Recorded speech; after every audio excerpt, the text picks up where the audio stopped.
पूर्णमदः पूर्णमिदं पूर्णात् पूर्णमुदच्यते पूर्णस्य पूर्णमादाय पूर्णमेवावशिष्यते। ओम शांति शांति शांति। आपलं मुंडकोपनिषद चालू आहे, त्यातल्या द्वितीय मुंडकाचा आपला तृतीय मुंडकाचा आपला द्वितीय खंडचा शेवटाला आलो आहे आपण आता मुंडकोपनिषदाच्या। यामध्ये आपल्याला दोनदा तीनदा आपण बोललो त्याप्रमाणे या उपनिषदामध्ये एकाच गोष्टीवर खूप मोठा भर दिलेला आहे, आणि तो विशेष भर म्हणजे असं परमात्म्याचं सर्व व्यापक स्वरूप। तो कितीही मोठा असला तरी तो आमच्या हृदयात आहे, म्हणून आम्हाला जवळ आहे आणि म्हणून तो आम्हाला प्राप्य आहे। हे या उपनिषदाचं सार म्हणून लक्षातच ठेवायचं की हे असं त्याचं स्वरूप आहे। या उपनिषदामध्ये परमात्मा आम्हाला भेटू शकेल का? का बरं नाही भेटू शकणार? कारण तो आमच्या हृदयातच राहतो, म्हणून तो आम्हाला भेटेल। ही जी भूमिका आहे ती भूमिका या उपनिषदाने अत्यंत ठाशीवपणे मांडली, आणि परमात्म्याचं सर्व व्यापकत्व तो सर्वदूर अगदी अणुरेणू कण कण यामध्ये जो भरून आहे। आपण जे तत्त्वज्ञान सहजी ऐकतो, शिकलेलं आहे, आपल्या पचनी पडलेलं आहे, आपल्याला ते काही वेगळं तत्त्वज्ञान आहे असं वाटतच नाही। भगवंत सर्वदूर भरून आहे, ह्यात काय वेगळं समजून घ्यायचं आहे? पण हे समजून घेण्याकरता आपण उपनिषदांच्या माध्यमातून ते समजून घेतलेलं असतं। ते इतकं आमच्या संस्कारांनी आमच्या ठिकाणी रुजलेलं असतं, पक्क मुरलेलं असतं की त्यामुळे ते वेगळं आहे असं वाटत नाही। पण ही अशी एक एक उपनिषद एक एक विषय आपल्याकरता पूर्णपणाने पक्का करून ठेवतात आणि आपल्याला त्या विषयाचं स्पष्टीकरण देतात। तसं ह्या उपनिषदाने आपल्याला परमात्मा सर्वदूर अणुरेणूमध्ये भरून राहिलेला आहे, आणि परमात्मा सर्वदूर भरलेला असला चेतनामध्ये चैतन्यशील वस्तूंच्यामध्ये तो दोन प्रकारांनी भरून राहिला आहे। एक त्याच्यातला जीव, चेतनशील म्हणजे पशु आहेत, पक्षी आहेत, वृक्ष आहेत, वेली आहेत। वृक्षवेली म्हणायचं कारण एकच आहे की कुणा जीवालासुद्धा वृक्षवेलीचा जन्म आलेला असतो, त्यामुळे तो जीव वृक्षरूपात असतो। पाषाणादीमध्ये पाषाणादीचाही जन्म येतो, तो पाषाणादीमध्येही राहतो, आणि त्यामुळे या असलेल्या सृष्टीत पहिल्या दिवशीपासून आपण आतापर्यंत दोनदा तीनदा तरी बोललो की ह्या सबंध सृष्टीमध्ये जीव म्हणून आणि जीवाचं आवर्तन 84 लक्ष योनीमधून जन्म घेण्याचं, त्याकरता जीव ह्या अनेक योनींच्या मधून प्रवास करत असतो। तसंच केवळ भोग योनी, केवळ भोगण्याकरता म्हणून ज्या योनी आहेत, अशा ज्या योनी आहेत म्हणजे भोगयोनी कशाला म्हटलं की आम्हाला जीवाला सुंदरशा फुलाचा अनुभव यावा म्हणून भगवंतांनी सृष्टी निर्माण केली। हे जे जगत आहे हे सर्व जगत काही या प्रत्येक झाडातलं प्रत्येक पान म्हणजे जीव जन्माला आलेला नाही, ती निर्माण झालेली सृष्टी आहे। आणि त्या आत्ता ह्या उपनिषदाचा विषय सृष्टी हा नाही, या उपनिषदाचा विषय फक्त जीव आणि परमात्मा या दोघांच्यामध्ये अधिकाधिक स्पष्टीकरण देऊन उपासनेच्या माध्यमामधून आम्ही आमचे किती दुर्गुण किंवा ज्याला अयोग्य लक्षणं म्हणून ती लक्षणं दूर करायची, हा खरा ह्या उपनिषदाचा विषय। आणि त्यामुळे त्यामध्ये थोडक्यात साधना, काय साधना माणसाकडनं व्हावी की जेणेकरून अंतःकरण शुद्ध होईल। आता सुद्धा बघा, परवाही आपण जे विषय पाहिले तसेच आता पुन्हा मंत्र आहेत आपल्याला। ज्या विषयांचा परामर्श आपण आधी घेतला त्याच विषयांचा परामर्श इथे पुन्हा घेतलेला आहे। त्यांनी असं म्हटलेलं आहे की स वेदैतत् परमं ब्रह्मधाम यत्र विश्वं निहितं भाति शुभ्रम। म्हणाले तो या विश्वाला किंवा वेद एतत् तो जाणतो. कोणाला जाणतो? परमम ब्रह्मधाम, परमात्म्याचं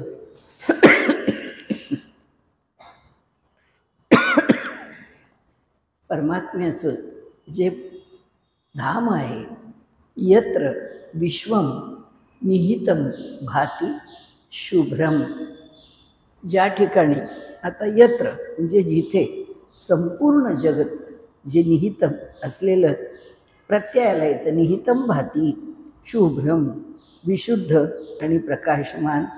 आता ते कोण आहे? शुभ्रम परब्रह्म. स वेद एतत् शुभ्रम परमं ब्रह्मधाम यत्र विश्वम निहितम भाती शुभ्रम. कारण हे जे ब्रह्म आहे ते सर्वदूर व्यापक असल्यामुळे विश्वपणाने जे आम्हाला वेगळं दिसतं आहे ते ब्रह्मच आहे, वेगळं विश्व नाही. आणि त्यामुळे सर्वदूर ब्रह्म एकच आहे, ते व्यापून राहिलेलं आहे. त्या परब्रह्माचं स्वरूप पुन्हा कसं आहे? शुभ्र आहे. शुभ्र म्हणजे ते परम पवित्र निर्मल असंच स्वरूप आहे. असं अशा त्या परमात्म्याला, म्हणजे परमात्म्याचं इथे कोणतं वैशिष्ट्य सांगितलं? जे ह्या दिसणाऱ्या सबंध विश्वामध्ये भरून राहिलेलं आहे असं वाक्य न करता, परब्रह्माचं हे सबंध विश्व हेच परमधाम आहे, हेच त्याचं राहण्याचं ठिकाण आहे. एरवी आपण सारखं बोलताना म्हणतो ना की या विश्वामध्ये परमात्मा भरून राहिला आहे. इथे आता या विश्वात परमात्मा भरून राहायला नाही म्हणत आहेत. ते असं म्हणतात की हे जे विश्व आहे त्यामध्ये परमात्मा राहिलेला आहे, हे त्याचं राहण्याचं धाम आहे. म्हणजे विश्व, त्याच्या पार्श्वभूमीवर परमात्मा कुठे आहे हे इथे आपल्याला सांगितलं आहे. हे विश्व हे त्याचं स्थान आहे. असं का बरं श्लोक दिलं? वेगवेगळ्या प्रकाराने आपल्या शंका दूर कराव्या लागतात. आणि उपनिषदामध्ये ज्या ऋषीला हे ज्ञान झालं त्याच्याही शंका दूर होतात. तो काही आमच्या शंका दूर करायला 1, 2, 3, 4 प्रश्न काढून बसत नाही की ह्या प्रश्नांची शंका दूर करायला आता मला हा श्लोक लिहिला पाहिजे, असं तर काहीच नाही आहे. हे उत्स्फूर्तपणे त्यांच्या ठिकाणी प्रकट झालेलं आहे.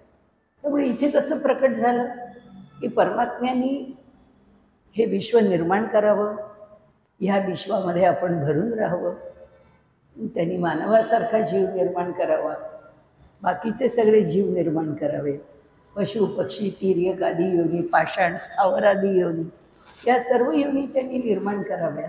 आणि ह्या सर्व योनींच्यामध्ये तो कसा भरून राहतो? तर तो स्वतः परमात्मा म्हणून भरून राहिलेला आहे.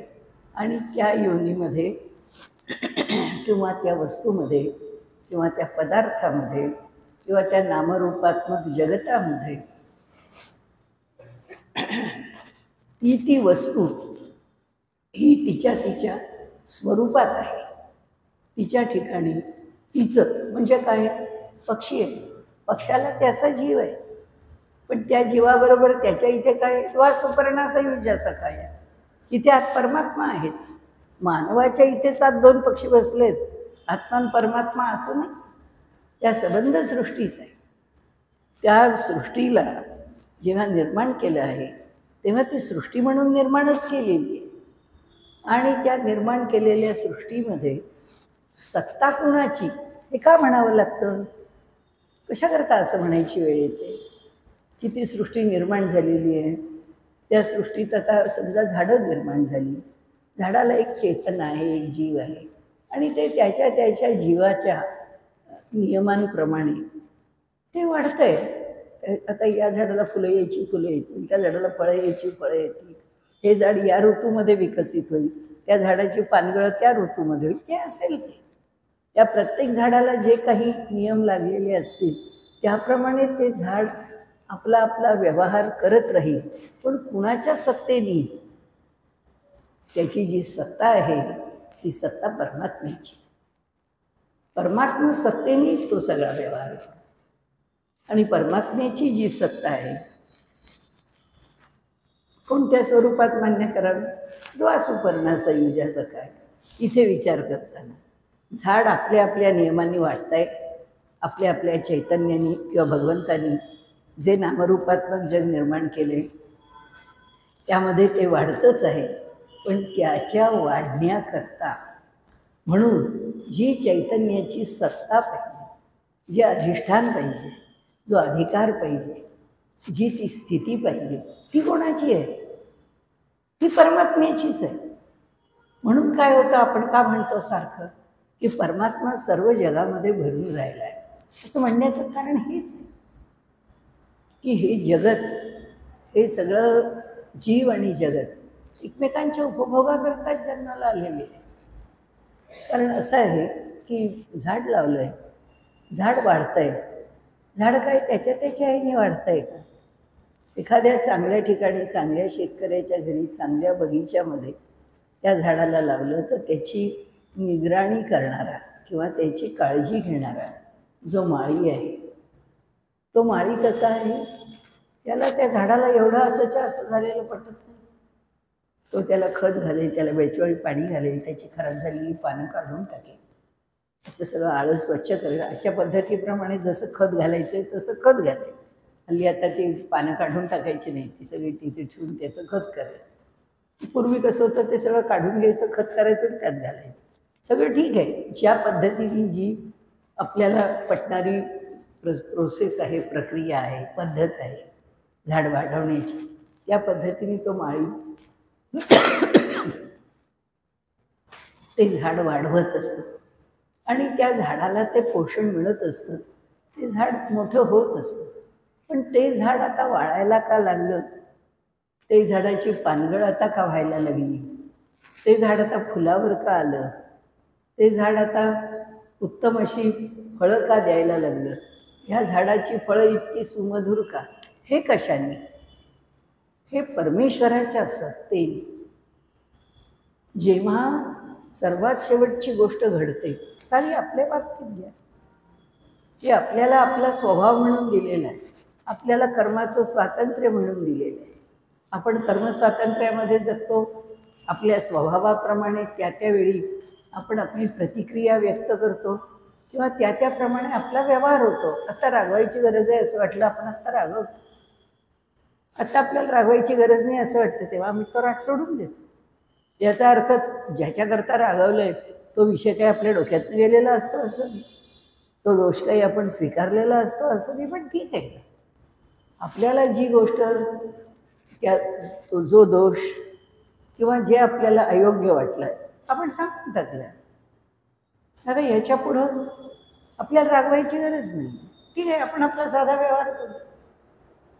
म्हणजे हा प्रकार काय आहे, हा प्रकार प्रारब्धातला नाही आहे, हा प्रकार माझ्या स्वभावातला नाही आहे, हा प्रकार आत्ता मी त्या ठिकाणी माझी प्रतिक्रिया किंवा माझं आत्ताचं कर्म मी काय करावं याच्यावर अवलंबून आहे. माझं कर्म मी आत्ता करणार, ते कर्म मी माझ्या स्वभावानुसार करणार. त्यामुळे तो जीव जो आहे, तो जीव ते कर्म करतो, त्याला जे योग्य वाटतं ते तो जीव करतो. आणि जे योग्य वाटतं ते करत असताना सत्ता कोणाची आहे?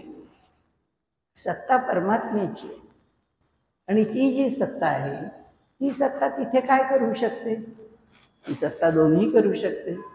आपली जर प्रवृत्ती, काही नाही आता काय करायचं ते जे होईल ते होईल, एक घाव दोन तुकडे, चला करा मोकळे व्हा, असं जर त्यांना वाटलं तसं करतील. त्यांना जर वाटलं नाही नाही हे सगळं सोडून दे, काही अर्थ नाही, पुढे चला, सोडून देतील. पण ह्याच्या मागे परमात्मा काय करेल? परमात्मा प्रेरणा देतो तर आपल्याला प्रत्येक वेळी प्रेरणा देतो. वाईट करायला निघालो तरी प्रेरणा देतो, तो म्हणतो जाऊन दे, यात पार पडायची गरज. जेव्हा योग्य करत असतो तेव्हा परमात्मा म्हणतो, असं आहे ना की कॅन्सरसारखा रोग आहे आणि त्याचं जर आलेलं कोणाला ॲप्सस असेल किंवा त्याची असलेली गाठ असेल किंवा ग्लँड असेल, काय असेल ते जर कापणं हाच उपाय असेल तर कापावंच लागेल. उपायच जर कापणं, सगळंच गोड बोलून संपत नाही. त्यामुळे मनुष्याला जर एखादी केस सर्जिकल असेल तर ती सर्जिकलीच हँडल करावी लागेल, ती तिच्यापासून दूर करूनच बाजूला करावी लागेल. कारण नाही तर जसे आपण आता अनेक घोटाळे राजकारणामध्ये बघतो, हे कशामुळे? हे त्यामुळेच आहे की ज्या त्यावेळी जो तो विषय जो संपवून टाकायला पाहिजे होता, तो न संपवता तो विषय तुम्ही लांबवत ठेवला, लोकांनी फायदा घेतला, राष्ट्राचं नुकसान झालं. हे झालं कोणाच्या सत्तेनी? परमेश्वराच्या सत्तेनी झालं. परमेश्वर त्याच्यामध्ये पडला का? नाही पडला. पण परमेश्वरांनी काय केलं? परमेश्वरांनी प्रत्येक वेळी सुचवलं, हे करता आहात ना, हे बरोबर नाही आहे. हे त्या वेडं-वाकडं वागणाऱ्या माणसाची सत्सद विवेक बुद्धी त्याला सांगते की मी हे करायला जातो आहे, पण हे करणं योग्य नाही आहे. तो फक्त ते ऐकत नाही, तो आपल्या आपल्या मनाने व्यवहार करतो. म्हणजे आपण इथे हा मुद्दा कशाकरता आणला? हा मुद्दा एवढ्याच करता आणला की ह्या सृष्टीमध्ये परमात्मा भरून आहे, तो आमच्याही अंतःकरणामध्ये भरून आहे. दुर्योधन म्हणतो तसंच की मी सत्प्रवृत्ती काय आहे हे जाणतो आणि काय वाईट आहे तेही जाणतो, पण माझं मन त्या ठिकाणी सत्प्रवृत्तीत रमत नाही आणि दुष्ट प्रवृत्तीमध्ये माझ्या मनाला बरं वाटतं, असाच व्यवहार करावा असं वाटतं. म्हणजे हे महाभारत युद्ध संपल्यावर सुद्धा आपल्याला विषय तिकडे न्यायचा नाही, मोठी कथा होईल ती. त्यावेळीसुद्धा कृपाचार्य आधी 3घेच जण उरलेले असतात. त्यावेळी ताबडतोब दुर्योधनाचा मृत्यू यायचा असतो. त्यावेळी हे 3 मिळून सुद्धा शेवटचं कटकारस्थान रस्तातच की पांडवांच्या शिबिकेमध्ये जाऊन त्यांची सगळी जी बेसावध माणसं आहेत आता, कारण युद्ध संपलं म्हणून सगळी झोपली आहे. रात्री जा, अश्वत्थामा आहे त्याच्यामध्ये, रात्री जा आणि सगळ्यांनी जाऊन त्यांना शिबिकेमध्ये अंधारामध्ये संपवून टाका. बाहेरून दुष्टशक्ती उभ्या करा की ज्यांना आतून बाहेर येता येणार. आणि आतमध्ये बेसावत आहेत ती, त्यांच्याकडे काही शस्त्रास्त्र नाही, अशांना संपवून टाका. म्हणजे ही त्यांची जी प्रवृत्ती आहे, ती प्रवृत्ती त्यांची अधिक बलवान आहे. आणि परमेश्वरांनी दिलेला जो संकेत आहे, तो संकेत तितका तो जीव मानत नाही, म्हणून तो दुरात्मा आहे. नाही तर दुरात्मा कशाला म्हणायचं? सज्जनात्मा आणि दुरात्मा एवढेच करता म्हटलं जातं. दुरात्म्याची प्रवृत्ती कधीच बदलत नाही. तो कुठे कुत्ते की दुम तेडी सो तेडी, तुम्ही कशातही नळकांडात घाला, नाही तर आणखीन काही करा. ते नळकांड बाहेर काढलं की पुन्हा ती वाकडीच राहायची. तसा तो दुरात्मा जो आहे, त्या दुरात्म्याचं वाईटपण जाणं अवघड आहे. त्याच्या आयुष्यामध्ये फार काही बदल होण्याकरता काही सत्संग, काही पूर्वपुण्य, काही विशेष योग आले तर बदल, नाही तर सामान्य नियम हाच आहे. जे आता आपल्याला इथे म्हणायचं आहे काय, की हे जे द्वासुपर्णा संयुजाचं काय आहे ना, कोणत्याही बाबतीमध्ये आपण जे झाडाचं उदाहरण घेतलं होतं की माळी त्याला सांभाळतो, माळी त्याचं सगळं नीटनेटकी निगा राखतो, झाड छान वाढवत ठेवतो, आणि आपण म्हणतो अरे चांगलं होत चालेल झाड, हे एकदम काय झालं, कीड लागली, झाड हळूहळू फार खलास झालं आणि आता अगदी मोडकळीला आलं. ते कसं झालं? ते झाडांनी काही केलं म्हणून, माळ्यांनी काही चुकलं म्हणून नाही झालं. ती सत्ता आहे. ती सत्ता ज्यावेळी जे करायचं आहे ते ती करत असते. आणि त्यामुळे ह्या जगामध्ये भगवंत भरून राहिला आहे, ते ठीक आहे. काळाप्रमाणे आपण सगळे व्यवहार करतो आहोत, ते ठीक आहे. पण काळ त्याचा महिमा दाखवणार आहे. काल बडा बलवान आहे. त्याचं बल जेव्हा वाढेल त्यावेळी मनुष्याचं बल कमी झालेलं असेल.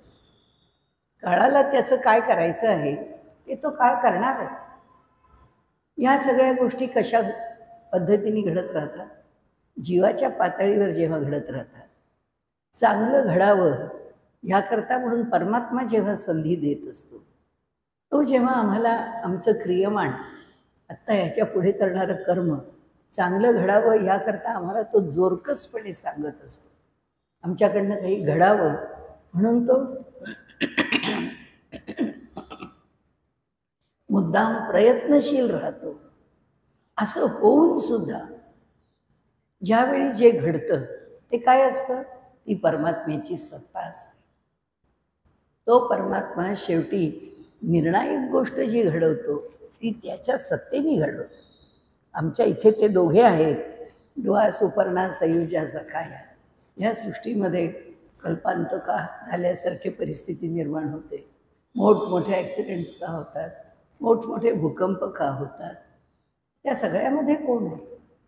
त्या सगळ्यामध्ये चैतन्य जिथे आहे, जिथे चेतना काम करते, चेतना सुप्त आहे तरी काम करेलच ना.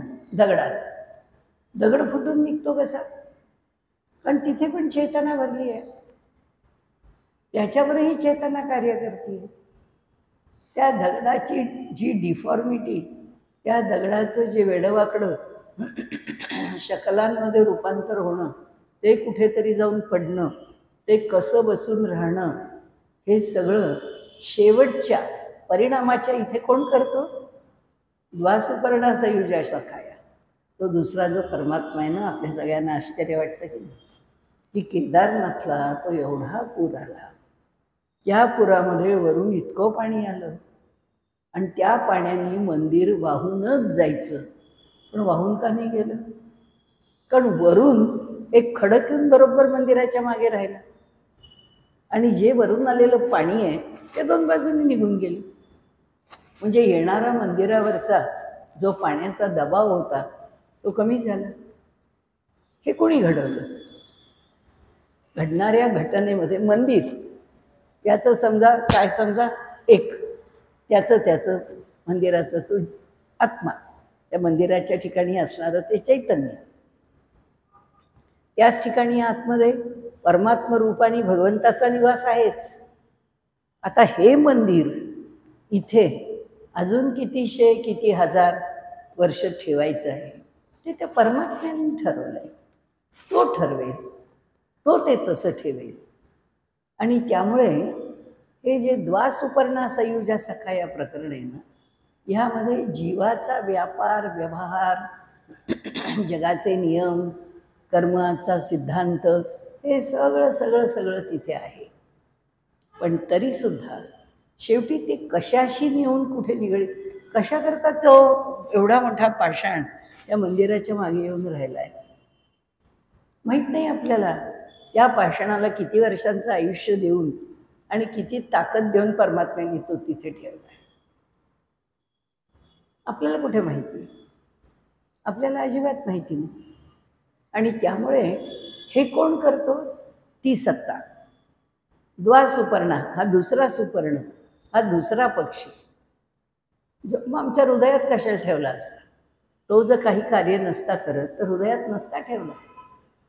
ह्याचं शेवटी काय करायचं आहे? ह्यांनी केलेल्या कोणत्याही गोष्टीचा शेवटचा निर्णय कशावर घ्यायचा आहे तो येतो.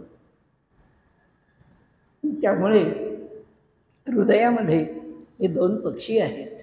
तसेच ह्या जगामध्ये हे चैतन्य आणि प्रत्येकामध्ये जे जीवचैतन्य भरून राहिलं आहे, हा जो सिद्धांत आहे, ह्या सिद्धांताला एका बाजूने पुष्कळ सांगून झालं.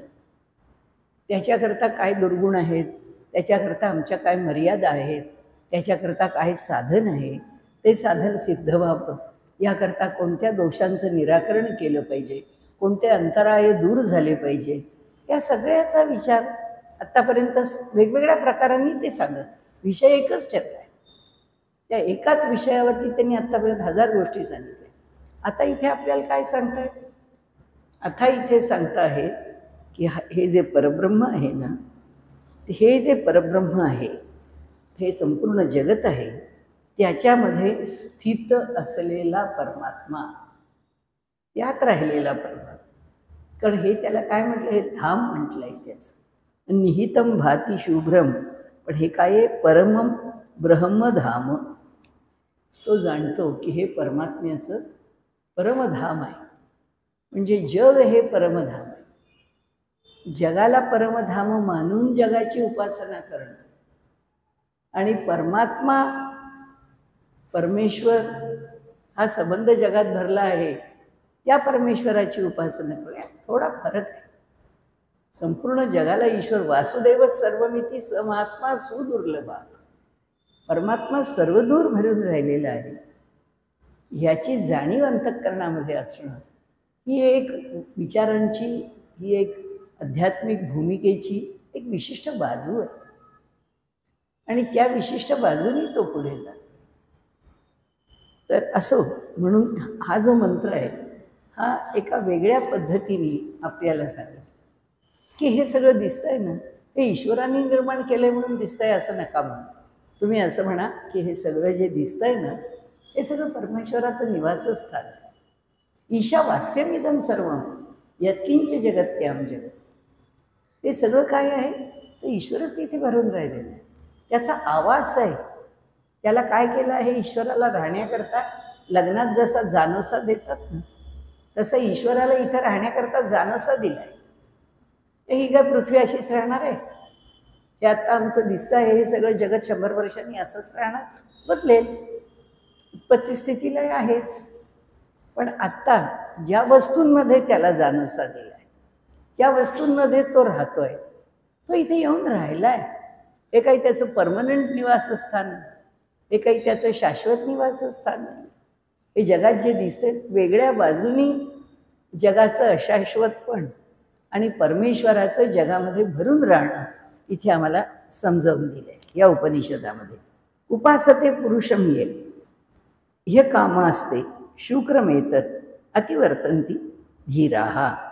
म्हणाले उपासते पुरुषम ये, हा जो पुरुष आहे, हा जो परमात्मा आहे, ह्याची जो उपासना करतो ते म्हणाले काय होतं त्यांच्या बाबतीमध्ये, आमचं जे सामान्य शरीर आहे, सामान्य पद्धतीने जन्माला आलेला हा जो जीव देह धारण करून आहे, एतत अतिवर्तंती धीराहा, ह्या देहाच्या पुनरावर्तनाला ओलांडून तो निघून जातो.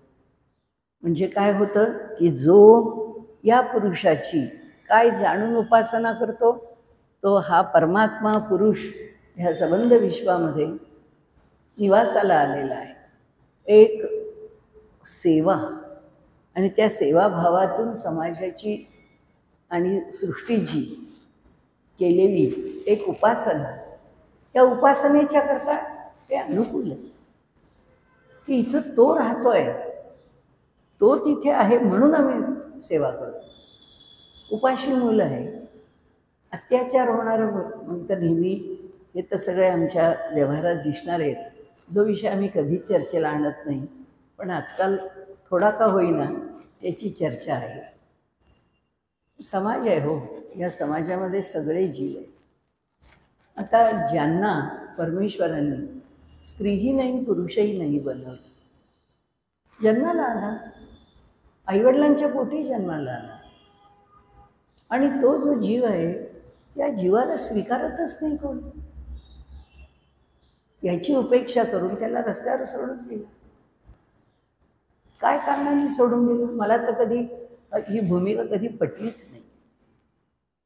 मला ती मान्यच नाही की समाजामधून का म्हणून दूर करायचं, का म्हणून त्यांना कुटुंबातून दूर करायचं.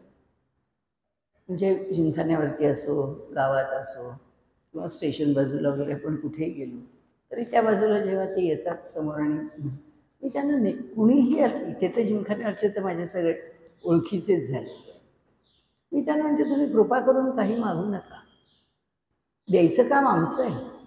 समाजाने जर तुम्हाला सांभाळायचं नाही ठरवलं आहे तर सांभाळण्याचं काम जर आमचं आहे तर तुम्हाला वेडेवाकडे हस्तविक्षेप करून किंवा वेगवेगळं नटून, म्हटलं मला खूप वाईट वाटतं. मी त्या लोकांना नेहमी म्हणते की तुम्हाला बघतानाच मला वाईट वाटतं की काय ही स्थिती आहे, कशाकरता हे करावं लागतं. कुठे गेला आमचा समाज, कुठे गेला आमचा विचार, कुठे गेली सगळी एकरूपता. म्हटलं नाही, तुम्हाला साडी हवी आहे साडी दे, मला तुम्ही सांगा मला, मी तुम्हाला घरून काय आणू. त्यांचं एक वेगळं जगच त्यांनी निर्माण केलं. त्यांची एक कोणी हे असते दिदी, कोणी स्वामिनी, ती मोठी आध्यात्मिक असते, त्यांचं आध्यात्मिक अधिष्ठान असतं. त्या अधिष्ठानावरती तिला ते आपली गुरु मानतात. सगळं काही मिळवतात ते सगळं तिच्यापर्यंत नेऊन पोचवतात. काय जो सगळं त्यांचं जग आहे, ह्या जगाला का मी असं निर्माण केलं, का मी असं वेगळं ठेवलं? जगातलीच एक गोष्ट आहे ना, चांगली माणसासारखी जिवंत आहे ना, इथेही काही भावभावना काही नसतील का? तिथेही काही मान अपमान नसतील का? तिथेही काही इच्छा आकांक्षा अपेक्षा नसतील का? सगळं असणार आहे. आमच्याकडे आम्ही का नाही बघत? इथे त्यांनी म्हटलं आहे की ज्याला परमात्मा त्यांच्यामध्ये भरून आहे, ते म्हणजे मला आता त्या लोकांचा विषय मांडायचा आहे म्हणून नाही, पण माझ्या मनाला नेहमी त्रास देणारा विषय की समाजामध्ये सामाजिक कार्य करताना अनेकांच्या उत्थानाचा विचार केला जातो, त्यांच्या उत्थानाचा विचार का नाही केला जात? त्यांच्या संघटितपणाचा विचार का नाही केला जात?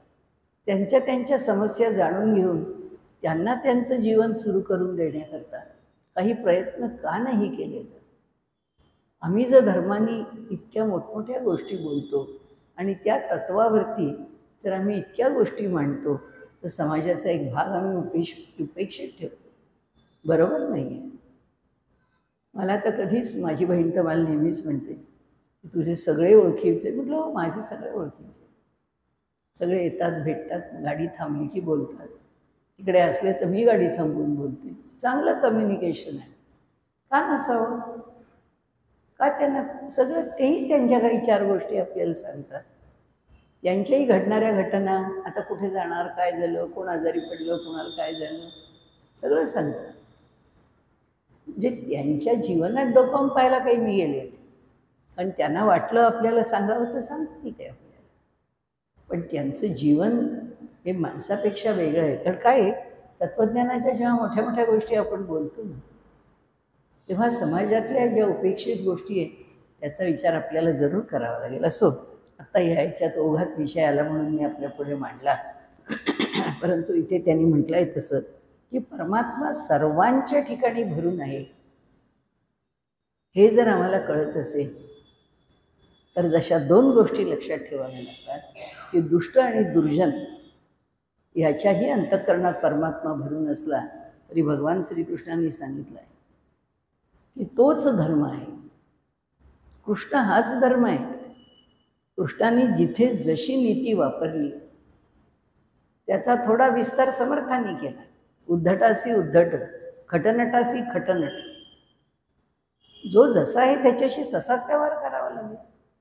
अरे गवाळ्यासारखा आम्ही जर अहिंसावादी होऊन बसलो तर आयुष्य आमचं संपून जाईल. असं नाही होणार. व्यवहार तो म्हणून म्हटलं आपल्याला की व्यवहारातलं उदाहरण एकच आहे. कॅन्सरची गाठ आहे तर ती काढूनच टाकली पाहिजे. असं कसं होईल? देहातलाच भाग आहे, तो काढून कसा चालेल? काढावाच लागेल. कारण त्याला ऑपरेट करणं हेच जर त्याचं उत्तर असेल तर ऑपरेटच करावं लागेल.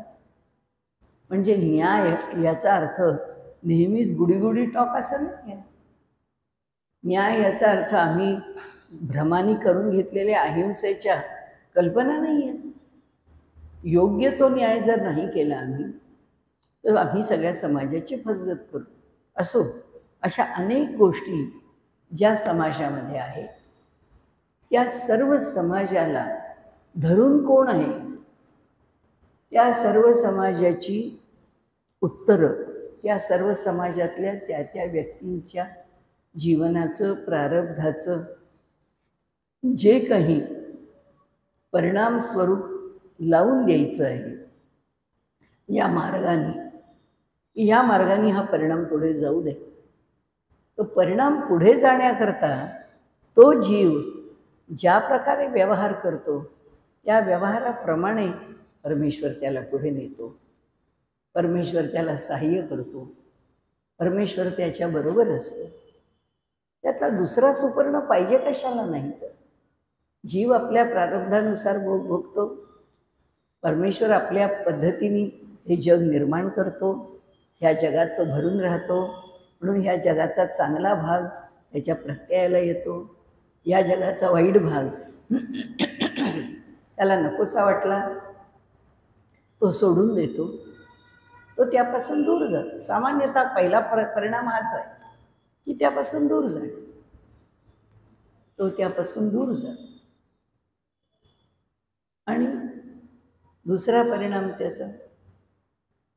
त्याचा दुसरा परिणाम असा आहे की हा जो जीव आहे, ह्या जीवाला जेव्हा या जगामध्ये काही भोगावं लागतं, त्यावेळी ह्या जगात भोगत असताना मात्र तो ईश्वराचं किंवा त्या हृदयस्थ परमात्म्याचं जे मिळणारं मार्गदर्शन आहे ते उचलून जर त्याच्याप्रमाणे चालत गेला तर त्याचं कल्याण होतं.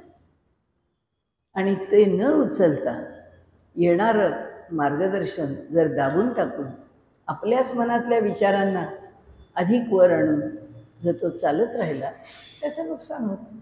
किंवा नुकसान असो, त्याचा परिणाम भिन्न असो, काही असेल, पण जो असेल त्या परिणामाला तोंड द्यावं लागतं. कारण हा सगळ्यांच्यामध्ये पुन्हा वेगळा भरून कशाला ठेवला आहे? भगवंतानी जर हे संबंध जगत आहे ते जर निर्माणच करून ठेवलेलं आहे तर ठीक आहे ना, जसं निर्माण करून ठेवलं आहे तसं चालू दे ना. तो तिथं वर बसला, ते आपल्या मुसलमानी धर्मामध्ये जसं म्हटलं आहे तसं, आसमां पे है खुदा और जमी पे हम, आजकल तो इस तरफ वो देखता है कम. आजकाल तर तो बिलकुलच पाहत नाही. आता जे पाहतोय आम्ही जगात जे घडतं आहे तो इकडे पाहत नाही आहे, असं त्यांची फिलॉसॉफी सांगते. त्यांचं आपलं तत्त्वज्ञान नाही सांगत. तो कुठंतरी बसलेला नाहीच आहे, तो आमच्याबरोबर अगदी पूर्णपणे थेट जीवाच्या बरोबरच तो बसलेला आहे. आणि हे जाणून घ्या, जीवाच्या बरोबर बसला आहे हे जाणून घेण्याने काय होईल की जीवानी प्रत्येक क्षणी तो ज्या पद्धतीने मार्गदर्शन करतो त्या पद्धतीने मार्गदर्शन करून घेत राहा. कारण आपण म्हणतो, महात्मा गांधींनी तर कायमच म्हटलंय, माझा आतला आवाज आहेच ना, परमेश्वराचे आतले संस्कार आहेतच. आणि त्यामुळे ते इथे म्हणतात की जो या परमपुरुषाला त्याची उपासना करून त्याला जाणून घेतो, तो आपलं हे जे हाडामासांचं पांचभौतिक शरीर आहे त्या शरीराला अतिवर्तंती धीराहा. धीराहा याचा अर्थ समजून घ्यावं लागतं. आयुष्यात असं आहे, सगळेच निर्णय आपल्याला घ्यायला लागतात, ते सगळेच काही फार चांगले असतात असं नाही. सगळेच निर्णय काही आपल्याला सुखदायक असतात असे नाही. पण कटुता असते की नाही, त्या निर्णयांच्या मध्ये काही कटुता असते. पण त्या कटुतेसहित आपण ते निर्णय घेतो. या कटुतेच्या मध्ये आपण एक चांगली काहीतरी बाजू बघतो की नाही, त्या इतपत दस फार नो मोर, हे एवढं आपल्याला करायला हवं. त्याच्या पलीकडे आपली मर्यादा आहे. म्हणजे हे एवढे पैसे घ्या हो, संस्थेत तुम्ही येता, खर्च होतो. आता आम्ही सुद्धा आमच्या खाजगी संस्थांचं 50-50 वर्ष कामं करत असतो. त्यातला ज्याची आर्थिक स्थिती चांगली आहे त्याला वर्षाकाठी लाखभर रुपये आपल्याला खर्च आला संस्थेचं काम करताना, त्याला काही वाटत नाही, कारण 5-10 हजार रुपये महिन्याचे खर्च होतात. पण ज्याला ते शक्य नसतं तो म्हणतो, वा हे संस्थेचे वर्षभर काम करताना एक 50-50 हजार रुपये तर माझे खर्च होतात, याकरता तर मला अडचण येते. म्हणजे मी कसं काय सेवाभावाने काम करायचं. घ्यावं. आता वास्तविक पाहता सेवा म्हणून काम करतो आहोत तर आम्ही पैसे घेऊ नये, पण अरे माझी अडचण आहे तर काय करणार. मला कितीही जरी वाटलं की मी सेवाभावाने काम करावं, तरी माझ्या डोळ्यापुढे जर आर्थिक नियोजन घडी बसत नसेल त्याची, तर मी काय करणार. मी त्याच्याकरता पैसे घेणार. आणि तो म्हणणार, मग मी निष्पृहपणाने काम करतो, मला माझ्याकरता एकही पैसा नको, पण मी खर्च करू शकत नाही संस्थेकडे, मी देऊ शकत नाही, पण देण्याकरता माझ्याकडे काही नाही. मी तुमच्याकडनं काही केलं म्हणून मोबदल्यात पैसे मागणार नाही. म्हणजे ही जी मर्यादा असते ना, प्रत्येकाला मर्यादा आहे, ज्याची त्याची मर्यादा आहे, निर्णय घेण्याकरता मर्यादा आहे. त्या मर्यादांचा स्वीकार करावाच लागतो. त्या मर्यादा बघून माणसाला पुढे जावंच लागतं. आणि त्यामुळे ते म्हणाले, ते धीराहा, धैर्य धरून माणूस पुढे जातो. आध्यात्मिक पुष्कळ काही करायचं. काही लोक देवाला सोन्याचा पत्रा, कुणी चांदीचा पत्रा, कुणी शिर्डीला कळसाला सोन्याचा पत्रा पुष्कळ करतात. आपल्याला देवाला साधा 1,00,000 2,00,000चा नैवेद्य करणं सुद्धा अवघड. कोण करणार त्याच्यामध्ये जाऊन? नाही करणार, कारण ती माझी स्थिती नाही. आणि म्हणून त्यांनी म्हटलं आहे की मनुष्य कसा पाहिजे? धीराहा, धैर्य पाहिजे. की धैर्याने मला ज्या मार्गाने ईश्वरापर्यंत पोचायचं आहे, त्या मार्गावर मला काय करायचं आहे, मला काय करण्यासारखं आहे. माझ्यासमोरची 4 माणसं असं करतात किंवा अशा प्रकारची उपासना, अशा प्रकारची देवाणघेवाण करतात, म्हणून मला करायची, म्हणून मला मिळत नाही म्हणून त्याची खंत करायची नाही. माझ्याकडे जर कष्ट हे एकच माझ्या हातातलं साधन आहे. श्रीधर स्वामींचं चरित्र गडावरच्या जर कोणी वाचलं तर आपल्या लक्षात येईल की काही नाही, खूप कष्ट रामरायाकरता अत्यंत कष्ट केले. मला काय माध्यमातून भगवंताला साध्य करून देत आहे, हे माझं काम, सेवेनी करत राहतो, हेच माझे कष्ट. वेणास्वामी समर्थांच्याकडे होत्या. समर्थांना त्यांनी इथे म्हटलं आहे की शुक्रम एतत् अतिवर्तंती धीराहा. ह्या पुरुषाची उपासना करू, ह्या परमपुरुषाला जाणून घेऊन, त्याच्या सेवेमध्ये राहून, त्याला प्राप्त करून घेऊन ती माणसं, आपला हा जो पंचभौतिक देह आहे, जो आम्हाला पुन्हा पुन्हा येणाऱ्या जन्मांच्या रूपाने धारण करावा लागतो, तो धारण करावा लागत नाही. अतिवर्तन, त्याला ओलांडून ते निघून जातात. आणखीन कोणाची सेवा केल्याने? या परमेश्वराचे जे भक्त आहेत, असे जे संत सत्पुरुष आहेत, त्यांची सेवा केल्याने सुद्धा आम्हाला हेच प्राप्त. कारण ते परमेश्वरापेक्षा वेगळे नाही. त्यांनी जे आम्हाला सांगितलं आहे, काय काम सांगितलं आहे, त्यांनी कोणत्या कामामध्ये आमची नियोजन केले. ठाकूरांनी सांगितलं ते स्वामीजींनी केलं. स्वामीजींना जे योग्य वाटलं त्या काळाप्रमाणे गरज बदलत जाते. ते योग्य वाटलं ते त्यांनी केलं, त्या प्रकारे त्यांनी प्रचार प्रसार केला. आजच्या काळामध्ये जे योग्य आहे त्याप्रमाणे केलं जाईल. उद्या 50 वर्षांनी गरज बदलेल, त्यावेळी ते स्वरूप बदललं जाईल. गाभा बदलत नाही, पण वरवरचं रूप बदलतं. ते जे रूप आहे, ते रूप ते कुणाच्या करता आहे? मी आता ह्या कितीतरी मी संस्थांची किंवा मंदिरांची नावं सांगेन की तिथल्या काही प्रथा, रूढी या कालानुरूप थोड्या बदलून घ्याव्या लागल्या. काही इलाज नाही, कारण ते चालवणं अवघड होतं. ते चालवणार कसं? त्या काळात लोक चालवू शकत होते. आणि म्हणून त्यांचे जे साधू संत सत्पुरुष, ज्यांनी आपल्या अधिकारांनी त्या स्थानावरती एक महात्म्य उत्पन्न केलं किंवा एक चांगला मोठा पायंडा घालून दिला, तो ज्यांनी सात्विकपणाने सांभाळला, तो आज नाही सांभाळलाच गेला. तर आज माणसाने आहे त्या परिस्थितीमध्ये जे करणं शक्य आहे, ज्या पद्धतीने जाणं शक्य आहे त्या पद्धतीने जाणं. म्हणून मी आपल्याला बहिणाबाईंचं उदाहरण सांगत होतो की त्या आपल्या घरी आईवडिलांच्याकडे राहत होत्या. आता घरामध्ये त्यावेळी सकेशा स्त्रिया राहत नसत. वैधव्य आल्यानंतर त्या विकेशा झालेल्या होत्या. लहान होती मुलगी, 15-16व्या वर्षापासून घरामध्ये लाल आलवणं नेसून घरामध्ये सगळी कामं करणे, सेवा करणे, हा सगळा उद्योग ती करत होती.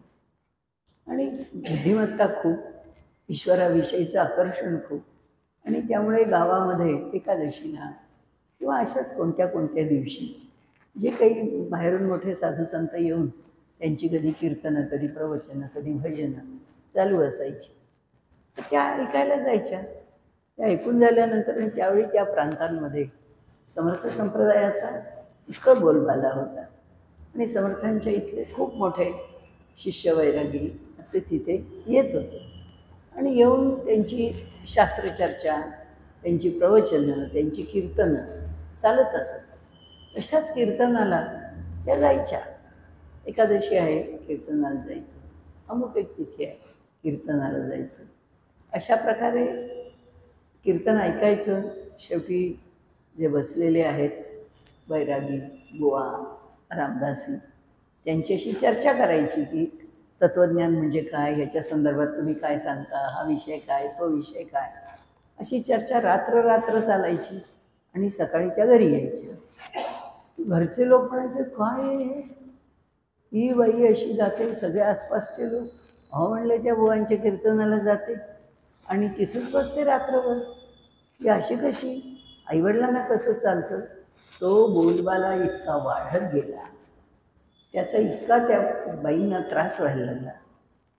आणि शेवटी एक गावातल्या लोकांनी ठरवलं की ते काही नाही, या बाईंचं जाणं, ते कीर्तन ऐकणं करणं सगळं बंद केलं पाहिजे.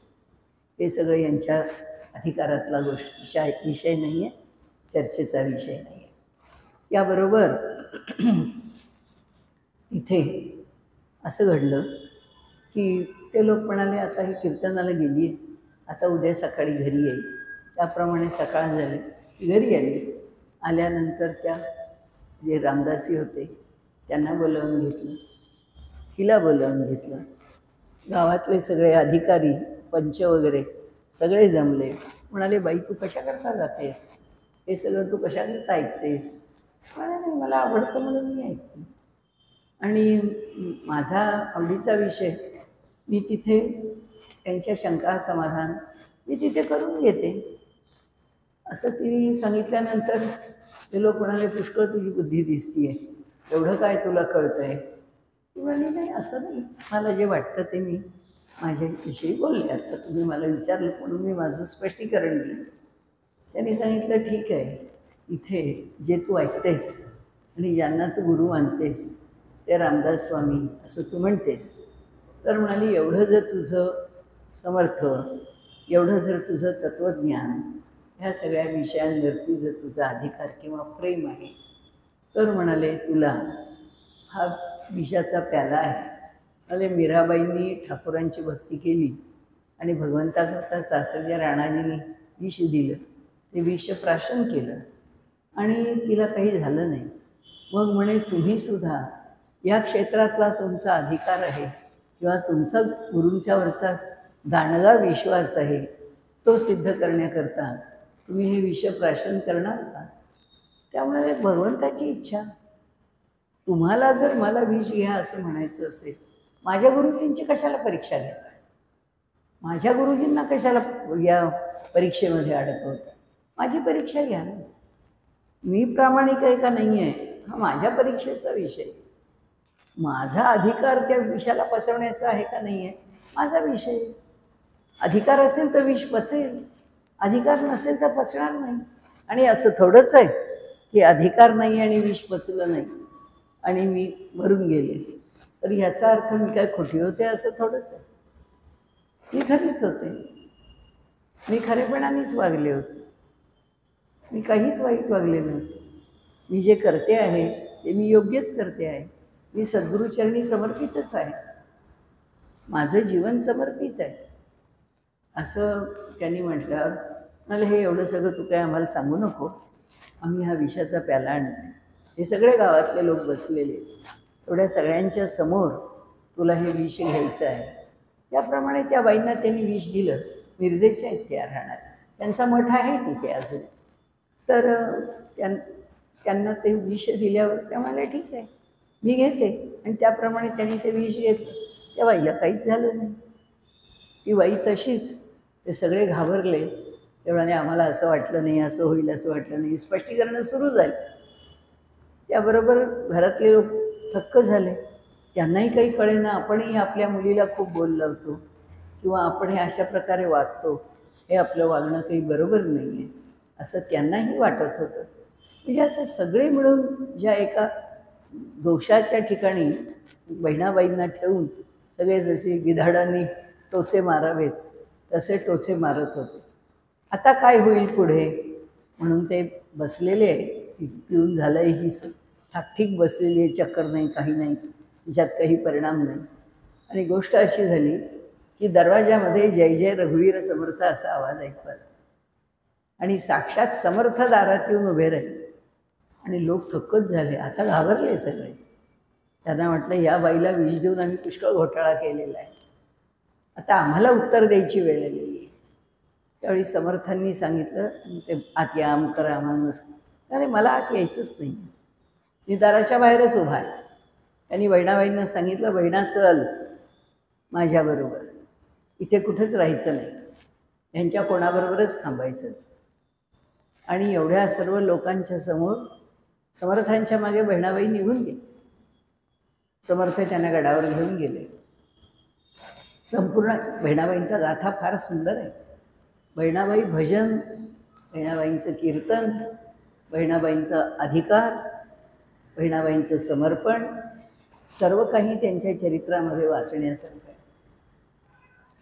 बहिणाबाईंनी कीर्तन करावं तर ते कीर्तन इतकं अप्रतिम असेल की त्यावेळी वामन पंडितांसारखे लोक त्यांच्या मागे टाळ धरून उभे असत.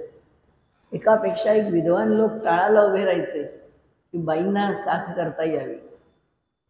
आणि समर्थांनी सांगितलं होतं, स्त्रिया बसून कीर्तन करतात. आपल्या महाराष्ट्रातल्या परंपरेमध्ये स्त्रियांनी बसून कीर्तन करावं असं आहे. तर त्यांनी सांगितलं की तुम्ही वेणा स्वामी आहात, तुम्ही कौटुंबिक स्त्री नाही आहात, तुम्ही रामदासी आहात. आणि त्यामुळे त्यांना भगवी वस्त्र दिलेली होती, आणि त्यामुळे तुम्ही स्वामी आहात, तुम्ही उभं राहून कीर्तन करायचं. त्या कीर्तनाला उभं राहायच्या, त्यांच्या मागे सगळे थोर थोर विद्वान लोक उभे राहायचे कीर्तनात.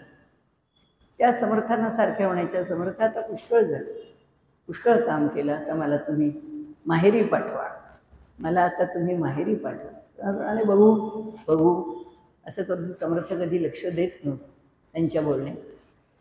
एकदा गडावरून त्यांची दुसरीकडे जाण्याची, चापळ किंवा अन्य कुठे जाण्याची वेळ आली असेल, तेव्हा समर्थांनी सांगितलं की ठीक आहे, उद्या माहेरी जा असं सांगितलं. काय सकाळी उठून रोजचा स्वयंपाक आहे, रोजचं जे काही दैनंदिन काम आहे ते सगळं कामकाज बाईंनी आटोपलं. समर्थांनी त्यांना कीर्तनाला उभं राहायला सांगितलं. कोणतं आख्यान लावायचं समर्थांनी सांगितलं, हे आख्यान लावा आणि बोला. त्याप्रमाणे त्यांनी ते आख्यान लावलं, ते आख्यान सांगितलं. आणि ते आख्यान सांगून झाल्यानंतर कीर्तन पूर्ण झालं, आरती झाली आणि समर्थांना त्या नमस्कार करायला गेल्या. समर्थांच्या पायावरच देह सोडून संपलं. काय अमुक आहे तमुक आहे, माझं आहे तुझं आहे.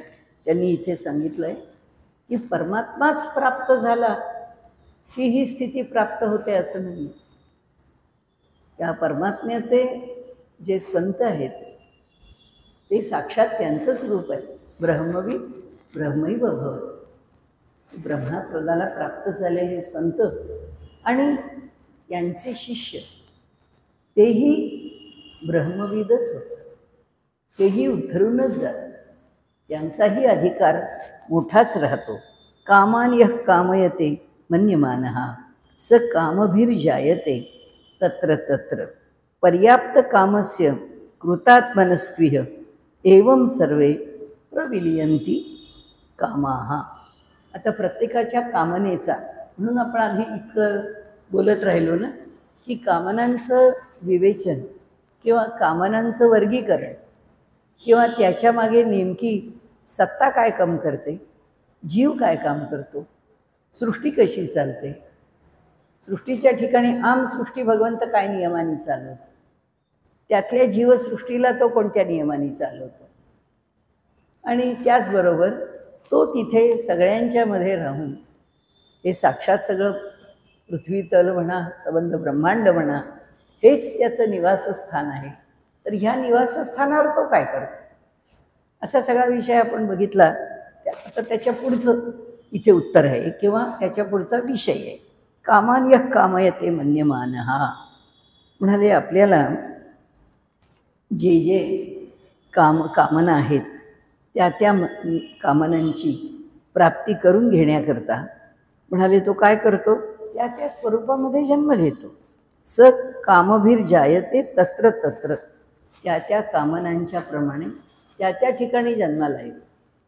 माणूस मृत्यूच्या वेळी म्हणतो की भगवंता ज्या घराण्यामध्ये मी इथे जन्माला आलो तोच विषय मला समजण्याकरता कळू दे. आमचं दाते पंचांग जे आहे ना, तर त्या दाते पंचांगाचे जे धुंडीराज शास्त्री दाते, जे लक्ष्मण शास्त्री दातेंचे चिरंजीव. धुंडीराज शास्त्री दाते असं बाकी सगळा कथाभाग खूप मोठा सांगत नाही, पण त्यांची विद्वत्ता, त्यांचा अधिकार असा सगळ्या परदेशस्थ लोकांच्या लक्षात आला आणि त्यांनी त्यांची पुष्कळ स्तुती केली. म्हणून त्यांना मी विचारलं, म्हटलं, अहो हे एवढे लोक तुम्हाला मानतात, एवढं मोठं ज्योतिषशास्त्राचा आणि गणितशास्त्राचा तुमचा अभ्यास आहे, काय न म्हटलं अवघड्यात ही अशी गणितशास्त्रज्ञ माणसं मिळायची कुठे.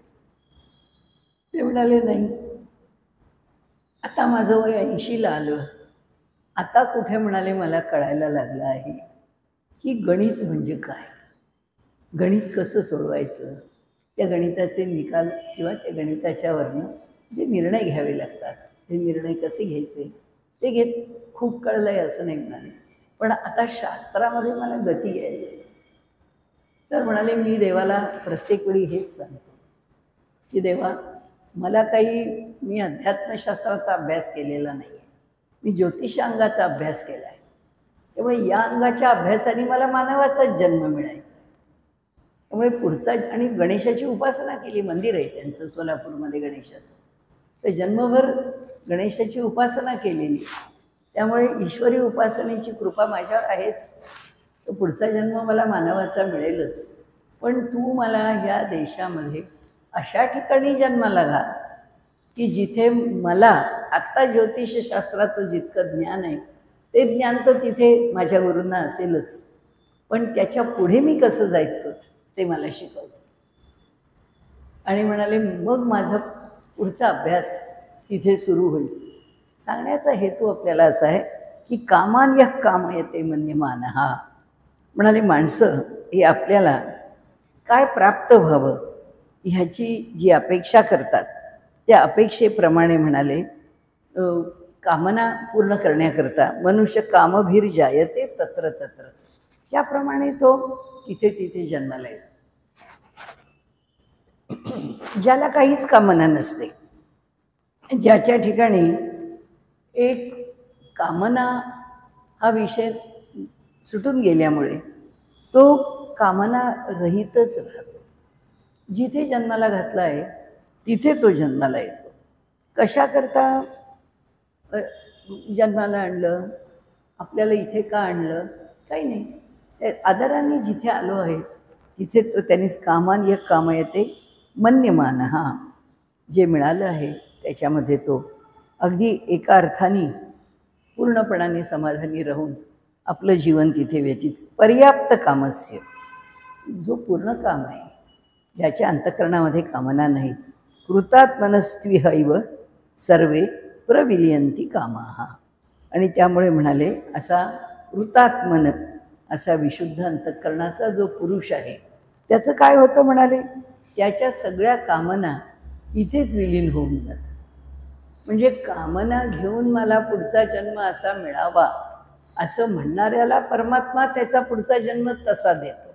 पण मला काही हेच नाही आहे, भगवंता तू जे दिलंच ना ते मान्यच आहे, तुला जे करावं असं वाटलं ना बस आहे. तुला जर माझ्या इच्छा आकांक्षा इथे पुऱ्या करायच्या असल्या कर, नाही राहिल्या. इतकी जर त्याची अंतःकरणाची धारणा असेल तर ते म्हणतात की पर्याप्त कामस्य कृतात्मनस्त्विह एवं सर्वे प्रविलियन्ति कामाः.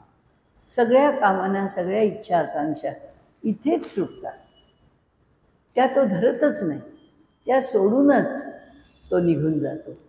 आणि त्यामुळे असं ह्या जन्मातलं तो आपलं क्रियमाण वाढवत नाही. ह्या जन्मातले सुखदुःखाचे भोग वासना त्या तो जोडत नाही, तर उलट ते जे काही आहे ते तो इथंच सोडतो. त्या सर्व गोष्टी इथंच सोडून तो निघून जातो.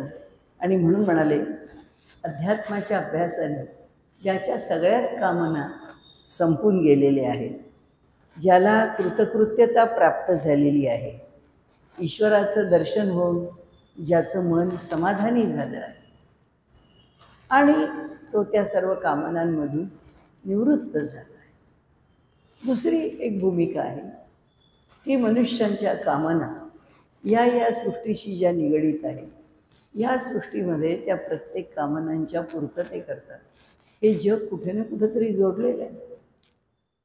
व्यक्तीला जर असं वाटलं की माझ्या कामना पुन्हा इथे कशाशी तरी गुंतूनच आहे, म्हणजे मग ते घर माझं मला मिळेल का, ती माझी प्रॉपर्टी मला मिळेल का, त्या प्रॉपर्टीत माझा जीव मी पुढच्या जन्मी ते सगळं उत्तम करीन, ते सगळं होईल का, वगैरे वगैरे, असं सगळं डोक्यात घेऊन जर तो काही मागायला लागला तर पुढच्या जन्माचा गुंता तोच वाढवून ठेवणार. आपण जे पाहतो की कितीतरी ठिकाणच्या वारस हक्काच्या असतील, नाही तर कुणाच्या स्वतःच्या कमाईच्या असतील, त्या संपत्तीवरती जर कुणाचं मन पक्क गुंतून राहिलेलं असेल तर तो पुढचा जन्म घेऊन हे सगळं प्राप्त करेपर्यंत ते हलत नाही. त्या सगळ्याशी तो निगडीत होऊन राहतो. आणि म्हणून त्यांनी इथे असं म्हटलं आहे की जन्माला येण्याची जी बीजं आहेत, ती जन्माला येण्याची बीजं इथे एकतर संपवून टाकता येतात, की इथं नाही संपवायची असं जर वाटलं की नाही बा ह्या सगळ्याचं पुढच्या जन्मामध्ये का होईना मी पुन्हा जन्म घेईन आणि ही कामं मी उत्तम करीन. यात नरेंद्र मोदींना काय वाटतं आपल्याला माहीत नाही, पण आपल्यासारख्यांना असं वाटतं की यांच्यासारखी जी माणसं आहेत ती पुन्हा पुन्हा जन्म घेत राहावीत आणि या जगाचं कल्याण करावं. या भारत देशाची जी घडी विस्कळीत झाली आहे, आत्ता कुठे या सगळ्यातून आपण बाहेर पडण्याचा प्रयत्न करतो आहे. एवढ्याशा काळात तर काही सुधारणार नाही आहे. मग ते सुधारायला या लोकांनी पुन्हा पुन्हा यावं. आमची धारणा त्यांची आहे की नाही आपल्याला माहीत नाही. मग हे काय होऊ शकतं? हे पुन्हा जन्माला येण्याचं बीज आहे. त्यांनाही जर असं मी म्हटलं ना, भगतसिंगाचं जी हे आहे, आईला म्हणतात ते की आई तू कशाला काळजी करतेस, मी 9 महिन्यांनी पुन्हा तुझ्याच पोटी जन्माला येणार आहे आणि मला ह्या देशामध्ये राष्ट्राचंच कार्य करायचं. इतकी तीव्र ज्याची इच्छा आहे तो त्या तीव्र इच्छेने जन्माला येईल, ते राष्ट्रकार्य करेल. म्हणजे दोन्ही प्रकार त्यांनी इथे संबोधतात ते दाखवलं आहे की कोणत्याही कार्याकरता तीव्र कामना असल्या तर त्या तीव्र कामना घेऊन मनुष्य पुन्हा जन्माला येतो. आणि जर मनुष्य जीवन जगताना अध्यात्मशास्त्राचा अभ्यास करत करत हळूहळू आपल्या कामना ज्याच्या विलीन होत जातात, अशा कामना विलीन झालेला जो पुरुष आहे त्याच्या पुढच्या जन्माची बीजं इथेच सुटून जातात. इथल्या जन्मातून तो पुढच्या जन्माकरता काही नवीन प्रारब्ध निर्माण करताना संचितामध्ये काही नेऊन टाकत नाही, किंवा इथे जो तो व्यवहार करतो त्यातून क्रियमाण निर्माण होत नाही. आजचा विषय आपण इथे थांबवू.